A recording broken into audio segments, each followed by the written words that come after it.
রব্বুল আলামিন এত সুন্দর করে বানাইয়া আমাদের কেমনে জাহান্নামের আগুনে দিব আল্লাহ? তোমার কি মায়া লাগবে না? তোমার কি দয়া লাগবে না? মাবুদ রে, মা যদি সন্তানকে কোলে উঠাইয়া নিতে পারে, মায়ের চাইতে কোটি কোটি গুণ দয়া মায়া তোমার বেশি। ও আল্লাহ, জীবনের গুনাহগুলো মাফ করে দিয়া আমরা তোমার আদরের বান্দি, তোমার কুদরতে কোলে উঠাইয়া নাও রব্বুল আলামিন। এ ফেনি ছাগল নাই আর মা বোনদেরকে নিয়ে তোমার শাহী দরবারে কাত বাড়াইছে আল্লাহ। আয় আল্লাহ, আমার মা বোনরা জান্নাতের রানী হওয়ার জন্য আমার সঙ্গে হাত বাড়াইছে। মাবুদ রে, বেশি বেশি করে কোরআন তেলাওয়াত করার নসিব করে দাও। আমাদের কোরআনের প্রতি মহব্বত বৃদ্ধি করে দাও।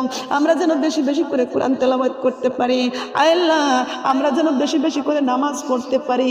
আমরা যেন পর্দা সঠিক মতো করতে পারি। আয় আল্লাহ পাক রব্বুল